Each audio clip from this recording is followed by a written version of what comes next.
Alguma vez você já se perguntou por que nós católicos rezamos pelos mortos? Será que essa é uma prática agradável a Deus? Será que tem embasamento bíblico? E se é de fato agradável a Deus e tem de fato embasamento bíblico, qual a finalidade? Por que nós devemos e precisamos mesmo rezar pelos mortos? Eles estão lá necessitando das nossas orações? Qual é a explicação para isso?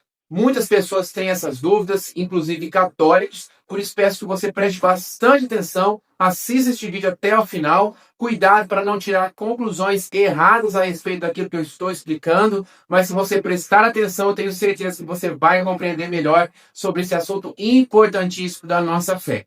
E a primeira coisa que eu quero explicar para você é o motivo pelo qual nós não rezamos pelos mortos. Esse não é o objetivo, não é a finalidade das nossas orações. Nós não rezamos pelos mortos para que eles se salvem depois da morte. Não existe isso. Não é esse o objetivo. Como se uma pessoa viesse numa caminhada errada de pecado, afastada de Deus, caminhando para o inferno, morreu nesse estado e depois da morte, por meio das nossas orações, a trajetória mudou e ele conseguiu se salvar e entrar no céu. Não é assim. Todas as chances que Deus nos dá, e Deus de fato nos dá muitas chances, Deus está sempre disposto a se reconciliar conosco, independentemente dos nossos pecados, desde que haja arrependimento, sincero desejo de mudar de vida, pedido de perdão. Deus está sempre disposto a se reconciliar conosco nesta vida. Enquanto nosso coração estiver batendo, nesta vida, todas as chances Deus nos dá aqui, agora. Depois da morte, depois do último suspiro, não há mais o que fazer. Se uma pessoa, infelizmente, morreu na inimizade de Deus, morreu escolhendo o pecado por uma vida errada, sem arrependimento, se ele morreu dessa forma, ele vai para o inferno e não tem volta. Não adianta rezar para uma pessoa que está no inferno, porque de lá ela nunca sairá. Então, não é para isso que nós rezamos pelas pessoas que faleceram. Aquela celebração das exéquias, que muitas pessoas chamam de encomendação do corpo, missa de corpo presente, etc. Não é para que Deus, naquele momento, depois da morte, crie ali algo diferente e salve aquela pessoa. Não é para isso. Aquilo é simplesmente para que nós que ficamos tenhamos conforto de passar pelo luto e também para que a pessoa que está na amizade de Deus, que morreu longe do pecado grave, longe do pecado mortal, possa sim alcançar a salvação e já vou explicar como é que isso funciona. E aí, já que não é para que essa trajetória de inferno mude depois da morte, por que é que nós rezamos e devemos mesmo, precisamos mesmo, é um ato de misericórdia, é uma obrigação nossa rezar pelos mortos, para que a pena temporal dos nossos pecados, de todos nós, meus e seus, que não foram pagos nesta vida, e também algumas culpas leves, sejam reparadas depois da morte através do sufrágio. Como que funciona isso? Não tem nada a ver com uma deficiência da misericórdia de Deus, muito menos uma deficiência do sacrifício de Jesus. E aqui eu faço um parênteses, para explicar tanto a parte verdadeira como os erros protestantes, porque não tem como você falar daquilo que é certo sem denunciar aquilo que é errado, né? Então, os nossos irmãos protestantes, eles têm uma ideia errônea a respeito disso, eles afirmam, inclusive, que o purgatório não existe, porque eles têm uma ideia errônea a respeito do sacrifício e da redenção de nosso Senhor Jesus Cristo. Eles pensam num pagamento de dívida de uma forma jurídica, de uma forma legal, e não é assim. Deixa eu te dar um exemplo de como eles, os protestantes, pensam. Não é essa a verdade católica, não é essa a verdade do evangelho, mas é assim que eles pensam. Como se você devesse uma grande quantia lá no banco.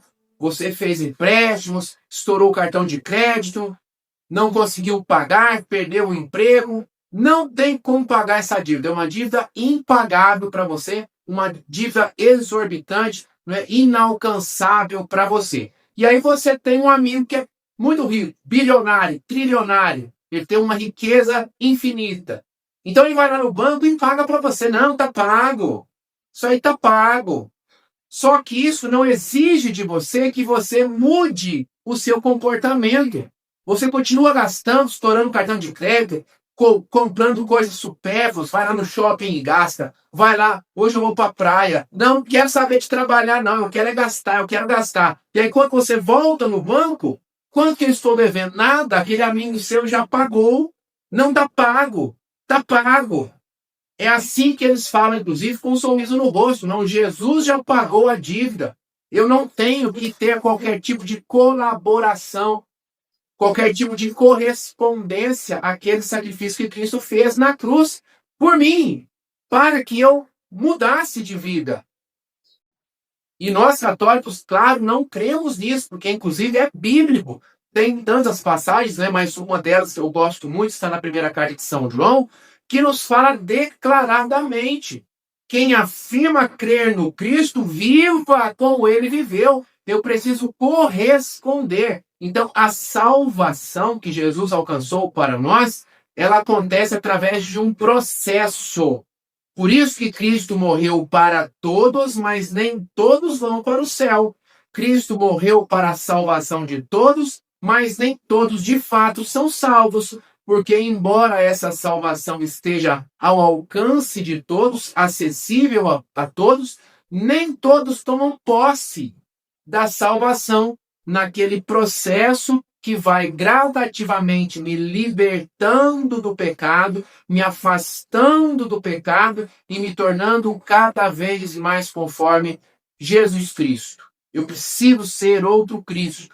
O processo de salvação consiste no processo de cristificação. Então, repito, o purgatório não tem nada a ver com a deficiência do sacrifício de Cristo, porque não é esta forma de pagamento lá do banco que Jesus nos salvou. Não é assim.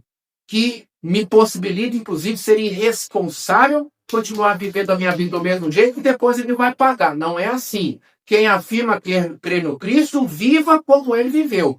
É pela minha forma de viver que eu tomo posse da salvação que Jesus conseguiu para mim. E a mesma coisa em relação à misericórdia de Deus. O purgatório não é uma deficiência da misericórdia de Deus. Muito pelo contrário. O purgatório é uma manifestação grandiosíssima da misericórdia de Deus, porque senão todos iriam para o inferno. Todos iriam para o inferno. No céu não há pecado, nem pecadão, nem pecadinho. Não existe qualquer tipo de manchinha, por menor que seja no céu, não. Só entra no céu quem é perfeito, só entra no céu quem é imaculado, sem qualquer mácula, sem qualquer mancha.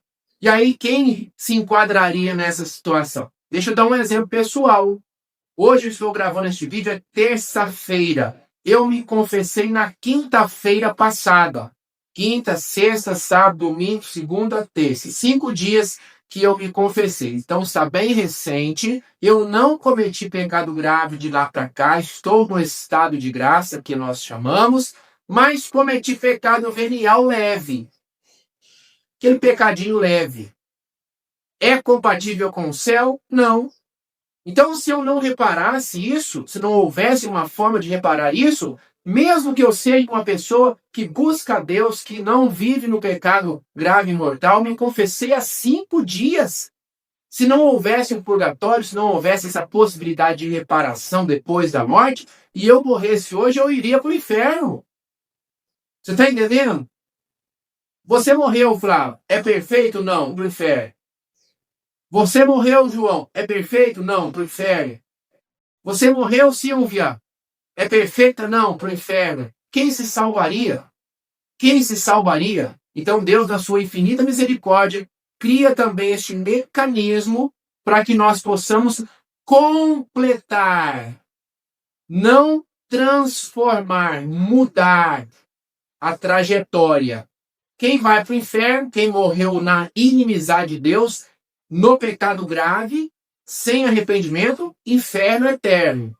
Então não é para mudar a trajetória. Todas as mudanças, todas as chances de mudança que Deus nos dá nessa vida, antes da morte.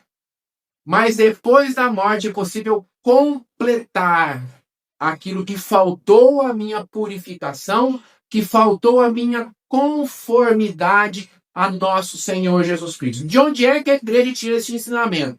Da palavra de Deus, da palavra de nosso Senhor Jesus Cristo. É o próprio Senhor Jesus que nos ensina sobre isso. Lá em Mateus capítulo 12, versículo 32, ele fala do pecado contra o Espírito Santo. Que o pecado contra o Espírito Santo não tem perdão nem no século presente, nem no século futuro. Está na palavra de Deus. Disso, São Gregório Magno, grande São Gregório Magno, tira este ensinamento, e é dedutível, claro, né? Se Jesus nos diz que este pecado específico não é perdoado nem no século presente, nem no século futuro, logo, existem alguns pecados que não são perdoados aqui, mas que são perdoados no século futuro. 2 mais 2 são 4, isso é óbvio. E também a primeira carta de São Paulo aos Coríntios, capítulo 3, versículo 15, nos fala da passagem pelo fogo purificador para completar este algo que estava faltando da nossa conformidade ao nosso Senhor Jesus Cristo. Fogo purificador que não é o fogo do inferno, totalmente diferente, totalmente distinto. É um fogo transitório, passageiro, para purificação, para completar. Guarde bem essa palavra que eu estou repetindo para você. Está na Bíblia. Não é invenção de alguma pessoa. Também já eu vou ler com você e o livro de Macabeus, que nos fala sobre essa intercessão pelos mortos. E por que é que os protestantes não creem nisso? Porque eles tiraram o livro da Bíblia.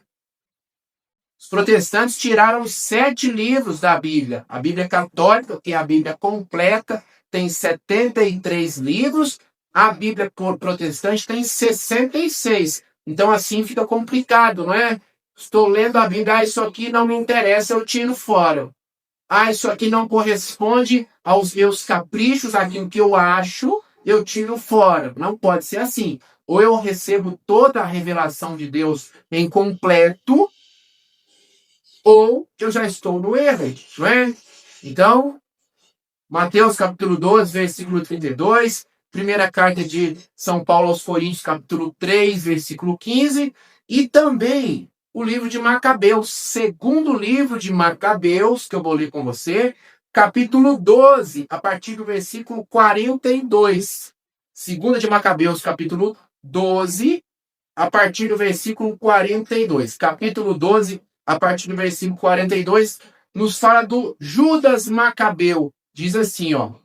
O nobre Judas Macabeu, falou à multidão, exortando-a a evitar qualquer transgressão, ao ver diante dos olhos o mal que havia sucedido aos que foram mortos por causa dos pecados.